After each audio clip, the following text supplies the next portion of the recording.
When a giant's body was crushed beneath the floodwaters, where did its spirit go? Genesis never answers this, but the Book of Enoch does, and what it describes still walks the earth today. The rain fell for 40 days, and somewhere beneath that endless grey water, creatures taller than palm trees drowned screaming. Their names are barely whispered in Genesis. 6 chapters, a handful of verses, and then silence. But the writers of the Book of Enoch refused to let that silence stand. They picked up the thread Moses left dangling and followed it somewhere far darker than the flood itself. Genesis 6:4 tells us plainly, there were giants in the earth in those days. The Hebrew word is Nephilim, and scholars have argued for centuries about what it truly means. Some translate it as the fallen ones. Others say those who cause others to fall. Both readings carry weight, because these beings were never meant to exist in the first place. They were the offspring of angels who abandoned their heavenly post to take human wives, and what came from that union wasn't simply large men. According to the Book of Enoch, chapter 7, these children grew into monstrous forms, consuming everything around them until the earth itself groaned under the weight of their hunger. Enoch chapter 8 goes even further than Genesis dares to go, naming the specific angels responsible and the specific knowledge they smuggled down to humanity. Azazel taught men to forge swords, knives, shields, and breastplates, along with the art of working metals and the vanity of adornment. Semjaza and his companions taught enchantments and root cuttings, the kind of forbidden knowledge that Scripture treats as corruption rather than progress. This wasn't a slow drift into sin. It was a deliberate transfer of power from heaven to earth, and the giants born from that transfer inherited both the strength of their angelic fathers and the appetite of something that had never belonged in creation at all. They devoured the labor of men, then turned on animals, then turned on each other, and finally, according to the text, began consuming human flesh itself. God's response wasn't gradual correction. It was total erasure by water. Here's what most sermons never mention. When the flood came and drowned these giants, their physical bodies died the way anybody dies, but their spirits did not go where human spirits go. They couldn't. A Nephilim was never fully human and never fully angel. It was something in between, a hybrid creation with no place prepared for it in either realm. Enoch 15:8 describes it directly. Evil spirits have proceeded from their bodies because they are born from men, and from the holy watchers is their beginning and primal origin. Their flesh perished in the waters, but something else survived, something that had nowhere to go. Picture that for a moment, a being created outside the natural order, with no gate of heaven open to receive it, and no grave deep enough to hold it. Where does a soul like that wander when its body is gone? The text doesn't leave us guessing. Enoch 15:9 calls them evil spirits who will corrupt, fall, be excited, and fall upon the earth and cause sorrow. These weren't spirits destined for rest. They became something else entirely, something that still moves through the world described in ancient tradition as demonic, restless, unanchored. This detail changes everything about how we read the rest of Scripture. Because if the giant spirits never left the earth, then what we call demonic activity throughout the Old and New Testaments might not be a separate category of evil at all. It might be the same story continuing. Jude 1:6 references this too, speaking of angels who kept not their first estate, but left their own habitation, now held in everlasting chains under darkness unto the judgment of the great day. Notice the language, not judged already, reserved, waiting. The watchers themselves sit bound, but their offspring, according to Enoch, were left loose upon the earth as spirits without flesh, without home, without the mercy given to either angels or men. Think about why this distinction matters so much. Human souls, according to Scripture, go somewhere after death. Sheol, paradise, judgment, whatever the destination, there is a destination. Angels who fall face chains and darkness reserved for a set day. But the Nephilim spirits fall through the cracks of both systems. They belong to neither category, so neither afterlife applies to them. Enoch describes this in a way that should unsettle anyone reading it closely. These spirits afflict, oppress, destroy, attack, do battle, and work destruction on the earth. because they have no other place left to exist. Their hunger from the flesh, described earlier in Enoch as consuming all the acquisitions of men, didn't vanish when their bodies died. It transferred into something spiritual, something that now feeds differently. This is where the ancient text stops sounding like mythology and starts sounding like an explanation for something much closer to home. Every culture on earth carries stories of restless spirits, of presences that torment rather than guide, of forces that seem to hate the living without clear reason. The Book of Enoch offers a specific origin for at least some of that phenomenon, one rooted not in vague folklore, but in a documented rebellion, a documented judgment, and a documented aftermath that Scripture itself references without ever spelling out in full. And that raises the real question sitting underneath this entire video.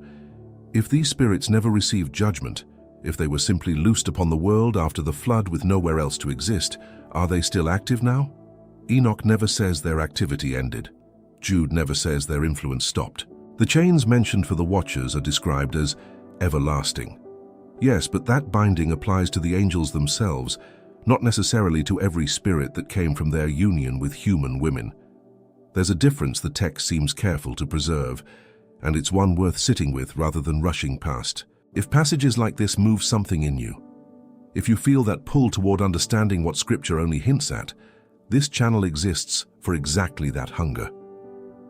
Hit subscribe now, because we're going deeper into these hidden threads every single week, connecting verses that most teachers skip entirely. And if you want to go even further than any video can take you, our premium illustrated guide, The Forbidden Book of Enoch, walks through every one of these encounters in full detail, with illustrations that bring the Watchers, the giants, and the world before the flood to life on the page, in a way words alone can't capture. It's linked in the very first comment pinned below this video, and it's become the resource our community keeps returning to whenever they want the fuller picture behind what we cover here. There's a moment in the Gospels that suddenly reads differently once you understand where these spirits came from. A man possessed by an unclean spirit meets Jesus near the tombs of Gadara, and when asked its name, the spirit answers, "My name is Legion, for we are many." Mark 5:9 records this exchange, and for centuries readers have treated it as a strange but isolated encounter. But look at the setting again. Tombs, a graveyard, a place saturated with death. If the Book of Enoch is right about where Nephilim spirits ended up after the flood, then encounters like this one aren't isolated at all. They're a pattern stretching from the antediluvian world straight into the ministry of Christ. The disembodied spirits described in Enoch aren't wandering aimlessly. They're searching for a body to occupy, because a body is the one thing their nature craves and can never again fully possess.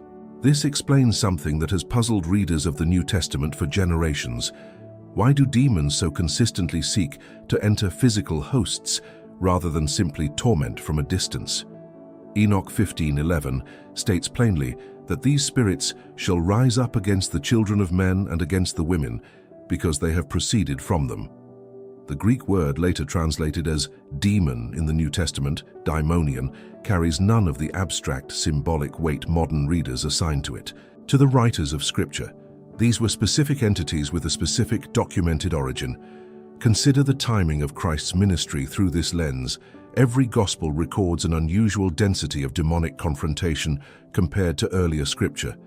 Moses doesn't cast out demons, Elijah doesn't cast out demons, but Jesus does repeatedly, publicly, as though something shifted in the spiritual landscape that made this confrontation necessary and inevitable. Luke 8:31 records the legion spirits begging Jesus not to command them to go out into the deep, using a specific Greek term, abyssos, the same word used elsewhere in Scripture for the place of imprisonment reserved for fallen powers. These spirits knew exactly what awaited them there. They knew because it was already the fate marked out for their fathers, the Watchers themselves. This is where the book of Jubilees adds a detail Genesis leaves out entirely. Jubilees 10:5 describes Noah praying directly to God about these very spirits after the flood, asking for protection because the evil spirits of the giants were leading his grandchildren astray, causing corruption and ruin even in the freshly cleansed earth. God's response, according to Jubilees, wasn't to destroy all of them outright. 10% were left free to remain under the authority of Mastema, a name meaning hostility or hatred, so that human beings would still face testing and temptation in the world. 90% were bound. But that remaining tenth explains a great deal about the persistence of spiritual affliction throughout the rest of biblical history. Think about what this means practically. These aren't distant historical curiosities confined to a flood narrative thousands of years old. According to Jubilees, a portion of these spirits was deliberately left active, deliberately left influential, precisely so that the human story could continue to include real spiritual conflict rather than a world scrubbed clean of opposition. Every exorcism recorded in the Gospels, every deliverance recorded in the Book of Acts, every warning Paul gives about principalities and powers in Ephesians 6:12 fits into a framework that began not with some vague notion of generic evil, but with a specific rebellion, a specific hybrid offspring, and a specific decision about what to do with what remained after judgment fell. There's a reason Mastema's role in Jubilees matters so much to this picture. He isn't described as some independent force operating outside God's permission. He negotiates directly with the divine, asking specifically to retain a portion of these spirits under his command, so that human beings would continue to face real moral tests. This detail reframes something Christians often struggle to reconcile. Why would a good and sovereign God allow spiritual affliction to persist at all after such total judgment had already fallen once? Jubilees answers that question in a way Genesis never attempts to. The remaining spirits weren't an oversight or a loophole. They were, according to this tradition, permitted for a purpose tied directly to human free will and the ongoing possibility of genuine faithfulness in the face of real opposition. The Dead Sea Scrolls preserve fragments that echo this same tradition independently. The Genesis Apocryphon, found among the Qumran texts, expands on the strange birth of Noah himself, with his father Lamech questioning whether his son was truly human or somehow connected to the Watchers. So unusual was his appearance at birth. This wasn't idle suspicion. It reflects how seriously ancient readers took the possibility that angelic corruption had spread further and deeper into the human bloodline than Genesis alone reveals. The Aramaic Book of Giants, another Qumran fragment, gives the giants themselves voices, recording their nightmares and premonitions of coming judgment before the flood arrived, as though even they sensed what their unnatural existence was about to cost them.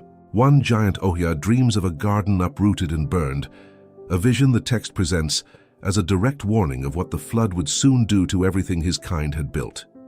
What ties all of this together is a consistent picture across multiple ancient sources.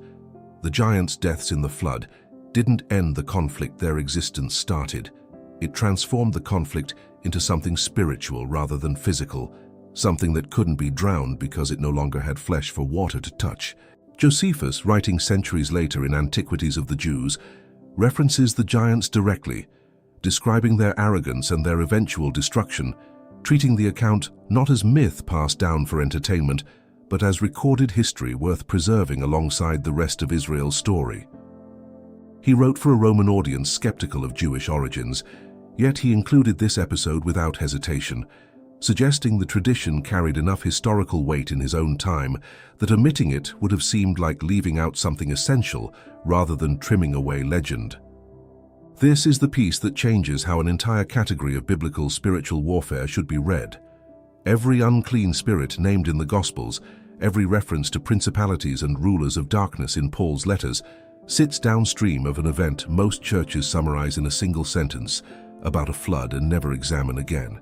The full weight of that event, the rebellion, the hybrid offspring, the drowning of their bodies and the release of what remained, sits largely unspoken from most pulpits, even though the writers of the New Testament clearly understood it as living background to their own accounts of deliverance and confrontation. Peter writes something in his second epistle that deserves far more attention than it usually receives. For if God spared not the angels that sinned, but cast them down to hell, and delivered them into chains of darkness, to be reserved unto judgment. The Greek word Peter uses here isn't the standard word for hell used elsewhere in the New Testament. It's Tartaru, drawn directly from Tartarus, the deepest pit of Greek cosmology, reserved for the most severe divine punishment. Peter, a Jewish fisherman writing to a mixed audience, reaches for the one word capable of conveying just how far beneath ordinary judgment these particular angels had fallen. This wasn't poetic flourish, it was precision. But notice what Peter says and what he doesn't say. The Watchers, the angels themselves, are bound in Tartarus, reserved for judgment. Their offspring, the Nephilim, receive no such mention here or anywhere else in the New Testament regarding a specific prison, an absence that stands out sharply against how carefully Peter otherwise specifies the fate of the angels themselves. That absence isn't an oversight. It lines up exactly with what Enoch and Jubilees already established. The giants' bodies died in the flood, but their spirits, being neither fully angelic nor fully human, had no prepared prison waiting for them. The fathers went to chains. The sons went nowhere, which in practice meant they went everywhere. This helps explain something that has troubled serious readers of ancient Near Eastern history for a long time, a question that rarely gets asked in mainstream historical circles precisely because it leads somewhere uncomfortable for conventional timelines. Sites like Baalbek in modern Lebanon contain stones so massive that modern engineering still struggles to explain how they were quarried, moved, and placed with such precision. The largest stone at the site, known as the Stone of the Pregnant Woman, weighs over 1,000 tons. Local tradition for centuries attributed the construction of Baalbek's foundation to giants, long before modern archaeology arrived with more conventional theories that still fail to fully account for the engineering involved. Even the Roman builders who later constructed their temple complex on top of the existing platform seem to treat the massive foundation stones as something already ancient, something they inherited rather than something their own engineers could have replicated. Whether or not the Nephilim themselves quarried these stones, the persistent memory of giants tied to megalithic construction runs through cultures with no contact with one another, a pattern too consistent to dismiss as coincidence. Göbekli Tepe tells a similar story from a different angle. Discovered in southeastern Turkey, this site predates Stonehenge by roughly 6,000 years, built by a civilization that conventional history insists shouldn't have possessed the organizational capacity for such precise stonework. Massive T-shaped pillars, carved with detailed animal reliefs, arranged in circular enclosures that required coordinated labor on a scale historians still can't fully explain given the presumed technology of the era. Some of these pillars stand over 5 meters tall and weigh upwards of 10 tons. Quarried and transported by people archaeologists previously assumed were still simple hunter-gatherers, incapable of the planning and manpower such a project would demand. If the era before the flood included beings with knowledge smuggled down from fallen watchers, knowledge of metalworking, astronomy, and construction far beyond what humanity had organically developed, sites like this stop looking anomalous and start looking like exactly what you'd expect them to look like. The Book of Enoch is specific about what this forbidden knowledge included. Chapter 8 names Barakijal as the angel who taught astrology, Kokabel who taught the constellations, and Azazel who taught metalworking and weaponcraft. This wasn't gradual human discovery unfolding naturally over centuries. According to the text, it was instant transmission. Angelic shortcuts handed to a species that hadn't earned or prepared for that level of power, knowledge that arrived complete rather than accumulated through the trial and error every other technological leap in recorded history required. And it makes sense that structures built during or shortly after this period would reflect capabilities that seem to arrive out of nowhere, fully formed, without the expected trail of primitive attempts leading up to them. Puma Punku in Bolivia raises the same uncomfortable questions on the opposite side of the globe. The precision cuts in the site's andesite stone blocks are so exact that some angles match to within fractions of a degree, the kind of tolerance associated with industrial machining rather than ancient tools. Local Aymara tradition holds that the site was built in a single night by giants, a claim modern archaeologists dismiss as legend while still failing to produce a fully satisfying account of how the stones were actually cut and fitted, let alone transported from quarries located many miles from the site itself. Sacsayhuaman in Peru presents the same puzzle. Its walls contain stones weighing well over 100 tons each, fitted together without mortar so precisely that a knife blade cannot slide between them. a level of craftsmanship that Incan builders themselves, according to some accounts, attributed to a race that came before them rather than to their own ancestors. Spanish chroniclers recording Incan oral history in the 16th century noted this same admission, that the fortress walls predated any construction technique the Inca claimed as their own, credited instead to legendary figures of unusual size and strength who occupied the region long before recorded memory began. None of this proves conclusively that Nephilim hands touched every megalithic site scattered across the ancient world. But the pattern deserves honest attention rather than automatic dismissal. Genesis 6:4 doesn't describe the giants as a localized regional phenomenon. It says they were on the earth without geographic limitation, and also after that, suggesting their bloodline persisted or reappeared even beyond the initial flood generation. Numbers 13:33 confirms this continuation when the spies sent into Canaan report seeing the sons of Anak, which come of the giants, centuries after the flood supposedly wiped that lineage from the earth entirely. Deuteronomy 3:11 adds another layer, describing Og, king of Bashan, as the remnant of the giants, with a bedstead measured at 9 cubits long, close to 13 feet by conventional reckoning, a detail scripture records with the same matter-of-fact tone used for ordinary historical measurements elsewhere. If the bloodline survived in some form, or if the spiritual influence of the Watchers continued shaping later generations, the physical evidence scattered across continents starts to look less like isolated mystery and more like scattered fragments of a single suppressed history, one that scripture references in passing far more often than most readers realize. Og, the ancient king of Bashan, deserves a much closer look than most Bible studies ever give him, because his story raises a question that should unsettle anyone paying attention. If the flood erased every living thing except Noah's family, how does a remnant of giants show up centuries later, ruling an entire kingdom east of the Jordan? Deuteronomy 3:11 doesn't hide from this problem. It states outright that Og only remained of the remnant of giants, as though the text itself expects readers to wonder how that's possible, and offers no explanation beyond the bare fact of his survival. Genesis 6:4 actually contains the clue most readers skip past too quickly. It says the Nephilim were on the earth, in those days and also after that, a phrase that scripture doesn't need to include if the flood had simply ended the matter completely. Something about that union between the Watchers and human women happened again, or continued in some diminished form, after the flood receded.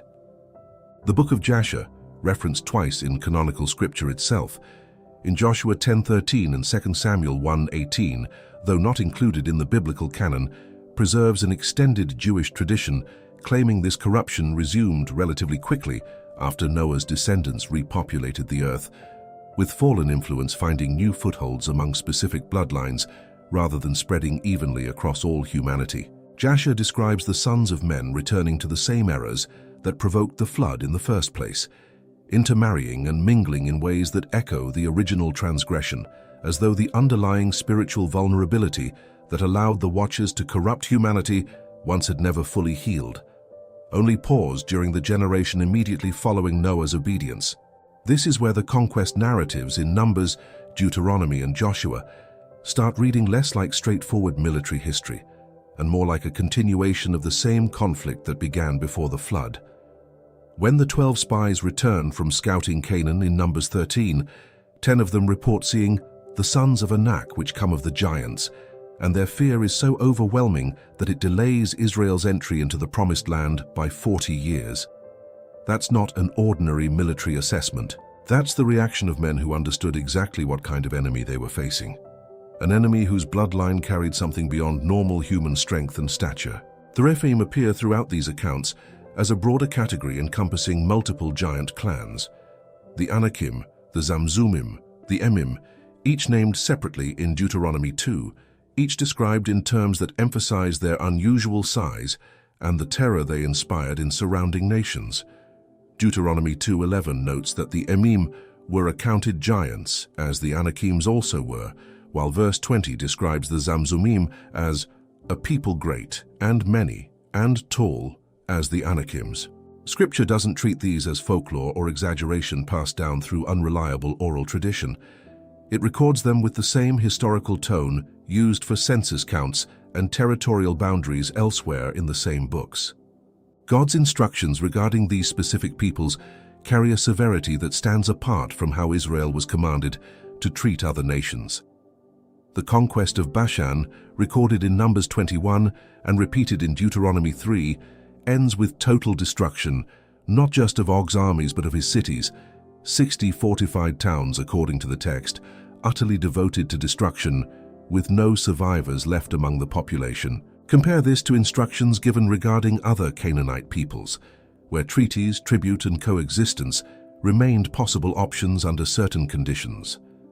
The giant clans received no such flexibility. Their bloodline itself seems to have been treated as the target. Not merely their territory or their armies, a distinction Scripture rarely applies elsewhere with such consistency across multiple separate conquest accounts spanning different generations and different Israelite leaders. This pattern continues into the era of the judges and kings, most famously in the account of Goliath. 1 Samuel 17:4 describes him as a champion out of the camp of the Philistines, standing 6 cubits and a span, somewhere between 9 and 10 feet by most reckonings of ancient cubit measurements. His armor alone weighed, according to verse 5, 5,000 shekels of bronze, and the head of his spear weighed 600 shekels of iron. These aren't rounded symbolic numbers meant to convey generic largeness. They read as specific military inventory, the kind of precise detail Scripture uses when recording real logistics, rather than legend. Goliath's challenge to Israel lasted 40 days, according to the text, with not a single soldier in Saul's army willing to face him, despite the king's own considerable height and reputation for courage in earlier battles. That collective paralysis makes far more sense once you recognize what Goliath's lineage actually represented. To men who understood the old stories about the Anakim and the Rephaim, stories still very much alive in Israel's cultural memory at that point in their history. Goliath came from Gath, one of the 5 Philistine cities, and 2 Samuel 21 records that Gath continued producing giants for generations afterward, including one described as having 6 fingers on each hand and 6 toes on each foot, a detail so specific and strange that it resists easy dismissal as later scribal embellishment.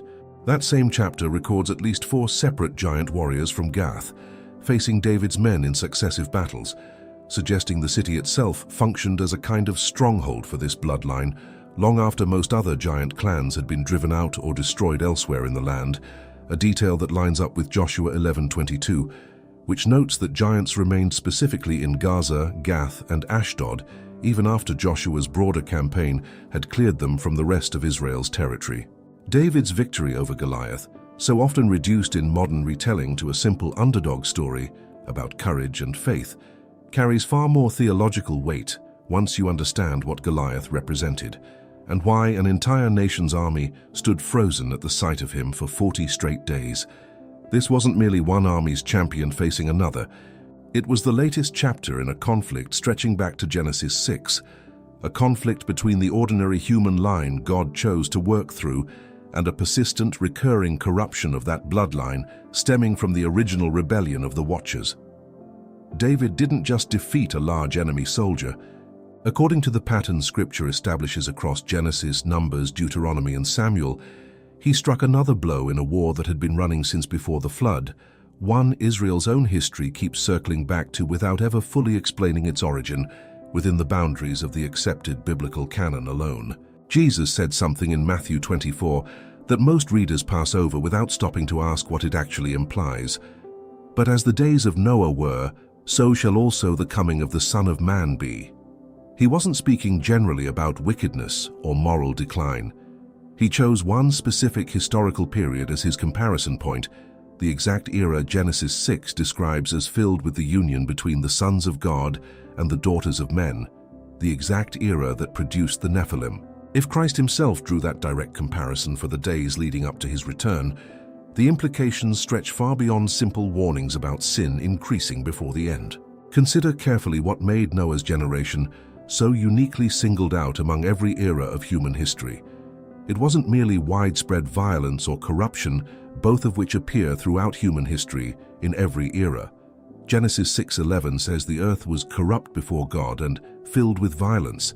But verse 4 places that corruption specifically alongside the appearance of the Nephilim, connecting the two in a single continuous passage rather than treating them as unrelated developments. If Jesus intended his comparison to include this specific detail, and not merely the generic sinfulness every generation shares, then his words about the end times carry a much stranger implication. Something about that particular kind of corruption, the crossing of a boundary between angelic and human realms, may characterize the final generation as well.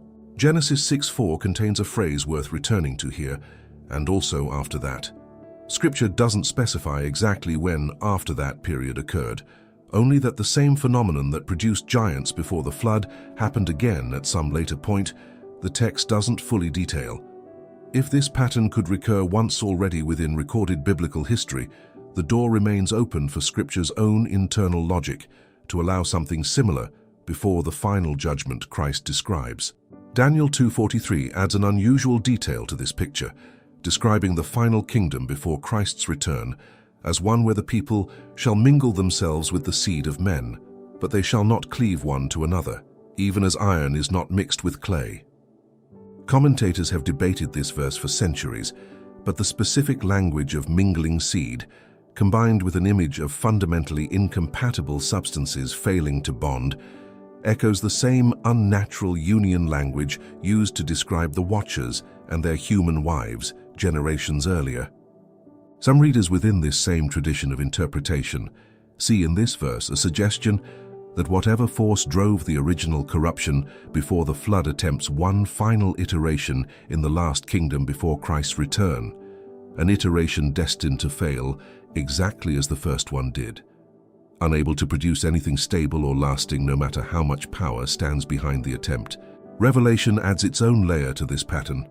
Chapter 9 describes locusts released from the bottomless pit, creatures with the faces of men, the hair of women, the teeth of lions, and tails like scorpions, led by a king named Abaddon, or Apollyon, meaning destroyer. This isn't ordinary apocalyptic imagery describing natural disaster or human armies. It reads as something else entirely. Beings released from a specific prison beneath the earth, exactly the kind of language Enoch and Jubilees use to describe where fallen spirits await their final judgment. Revelation 9:11 names their king specifically as the angel of the bottomless pit, tying this entire vision directly back to the same abyss the legion spirits begged Jesus not to send them into centuries earlier. The description given in verses 7 through 10 is deliberately hybrid, part human, part animal, part something else Scripture doesn't have an ordinary word for, echoing the same unnatural blending of categories that define the Nephilim themselves, beings that never fit cleanly into either the angelic or human classification Scripture otherwise relies on throughout its pages. Paul's language in Ephesians 6:12 becomes especially relevant when read alongside this broader pattern. For we wrestle not against flesh and blood, but against principalities, against powers, against the rulers of the darkness of this world, against spiritual wickedness in high places. Paul wrote this to a church living under Roman occupation, facing very real physical persecution, yet he redirects their attention toward a spiritual conflict operating behind and beneath the visible political struggle. If the framework established throughout Genesis, Enoch, Jubilees, and the Dead Sea Scrolls holds true, that spiritual conflict has a documented origin point, and Paul's audience would have understood exactly what kind of enemy he meant. 2 Thessalonians 2 describes a figure Paul calls the man of sin, someone who exalts himself above every object of worship and sits in the temple of God, showing himself to be God. The chapter describes his coming as being after the working of Satan with all power and signs and lying wonders. This description carries echoes of exactly the kind of forbidden knowledge and false signs Enoch attributes to the fallen Watchers, knowledge of astrology, enchantments, and deception smuggled down to a humanity unprepared to handle it responsibly. Paul goes further in verse 7, describing the mystery of iniquity as already at work in his own time, actively restrained by some force until it would eventually be revealed in full. If that restrained mystery traces back to the same rebellion Enoch describes, a rebellion that was judged but never entirely eliminated according to Jubilees' account of the spirits left free under Mastema's authority. Then Paul's warning connects directly to a conflict already centuries old by the time he wrote it. If the final deception before Christ's return follows this same pattern established at the very beginning of human history, the days of Noah comparison Jesus made becomes even more precise than a simple warning about moral decay. None of this offers a fixed timeline or a specific date, and Scripture itself refuses to provide one, with Jesus explicitly stating in Matthew 24:36 that, "Of that day and hour knoweth no man." But the pattern connecting Genesis, the Book of Enoch, Daniel, and Revelation suggests something worth sitting with rather than dismissing as coincidence, especially given how consistently these separate books, written centuries apart by different authors in different languages, keep circling back to the same underlying imagery. The same conflict that began when angels overstepped their boundary, producing offspring that shattered the created order and required a flood to address, appears again in the language surrounding the very end of the age, as though Scripture itself is tracing one continuous thread from the world before the flood to the world still waiting for its final judgment. The thread running from Eden to Revelation never really breaks. It just waits for someone willing to trace it. Thank you for staying with this one all the way through. If these connections stirred something in you, subscribe and hit like, because it tells us to keep digging into the Scripture your Sunday school never touched. Drop a comment below with the passage you want us to uncover next. And before you go, our premium illustrated guide, The Forbidden Book of Enoch, is still waiting in the pinned comment, packed with the full Watcher timeline and giant bloodlines this video could only begin to open. More of these hidden threads are loading on your screen right now. Go pull on one.